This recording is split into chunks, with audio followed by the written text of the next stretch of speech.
When we talk about poverty alleviation, we're not talking merely about access to financial services, about getting a loan. We're talking about people needing healthcare services. We're talking about people needing schooling. We're talking about infrastructures and roads and markets that need to happen. Microfinance is one major element in all this, but without all of the other things happening, just credit by itself isn't going to do it. The good thing, however, is for microfinance and even for credit, it's sustainable, which means you don't need to put in money for this. It can run as a business. It can run profitably also, so that you don't need massive amounts of money to do microfinance. That's the beauty of it. Major institutions are now realizing that there's an enormous commercial potential in marketing and directing financial services to the poor.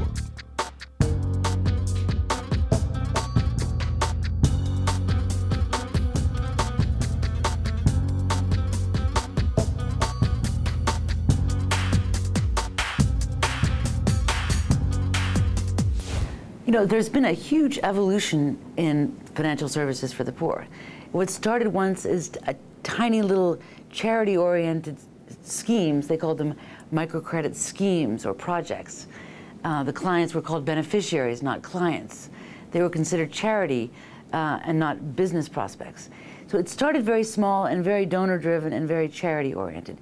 And over the last sort of 20 or 30 years, as it's evolved, we've come to recognize that actually they're not beneficiaries, they're self-respecting and respectable clients. That the programs that are schemes or projects will never work. They need to be institutions, serious institutions, if they're going to provide serious customers with serious, high-quality financial services. So there's been an evolution in the nomenclature over time to more serious and professional organizations following commercial business practices. That's what poor people deserve, just like we do.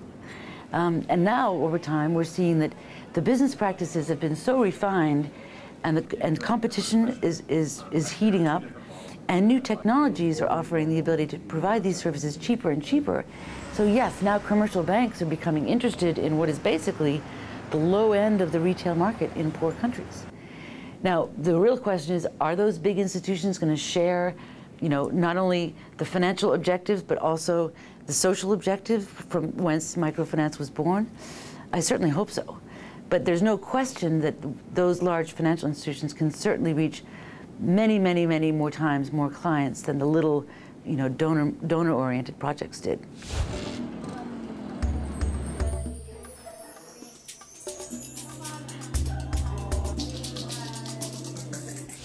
A big part of financial services is savings. We need to create conditions so poor people can save, because this is what builds resilience. This is what helps them tide over difficult times. In fact, there is a lot of savings ongoing. One of the global research that we've done at CGAP is to see who's doing what in microfinance and who are the people who are putting money away in microfinance. And we found globally there were 750 million accounts, small accounts, which could virtually or most likely be accounts that poor people hold. And we found out that there were 4 times as many savings accounts as there were credit accounts. So poor people prefer savings to credit.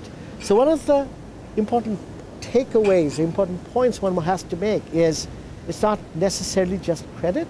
There's savings, there's pensions, there's transfer payments, there's insurance. So all of this gamut of financial services is what makes microfinance, and it's something that everyone needs. Frequently, the very strong microfinance institutions are focused on urban areas, and I think that they've done very well in the urban areas, but the rural areas are the most difficult to access. One of the brightest spots, I believe, is the use of technology to enable the ability to get to rural areas in a more cost-effective way.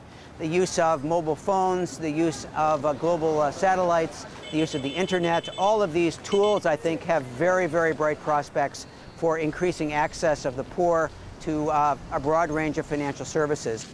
If you look at the financial architecture of the world as it stands today, it's striking. You have about 350,000 Western Union outlets, about 1.7 million bank and postal branches in the whole world, about 1.7 million ATM machines in the whole world at last count. You have about, on top of that, you have about 35 million POS machines, you know, those little cashback machines that you get in stores. You compare those numbers, 300,000, 1.5 million, to the fact that we have just crossed the 3 billion mark of cell phones. 3 billion cell phones in the world that are the financial architecture of the future. And guess what? Over 80% of that is in developing countries. So cell phones have become completely ubiquitous, more ubiquitous than clean water or electricity or anything else in Africa.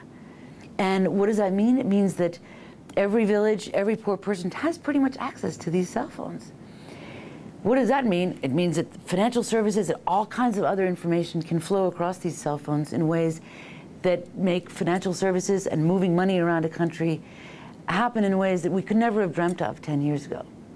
You know, a great example, poor people have realized that what there is are these airtime resellers. The guys that line the streets of Kinshasa to whom you can give, you know, $10 worth of local currency, and they load up your cell phone with $10 worth of airtime. You can then do an SMS text message with that airtime and send it to your mother who may live 800 miles away. She then can take her cell phone to the little guy lining the street in her, you know, village and transfer the airtime to his cell phone, and then he gives her the $10. The son has just transferred $10 to his mother 800 miles away in a mechanism that was invented by poor people, that is not invented by the government, that's free and inflation-proof. It's incredible. So you can't underestimate the innovativeness of the combination of really smart poor people and a desperate need for financial services.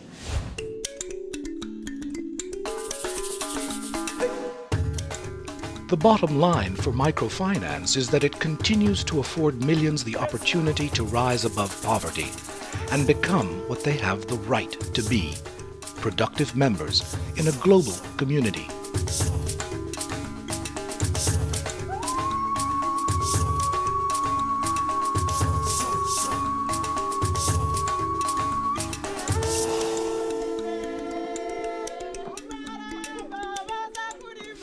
Today is probably the first time in history where we have the means to be able to eradicate poverty. We have the technology, we have the wealth, we have all the means if the political will is there and if we find successful interventions to address poverty.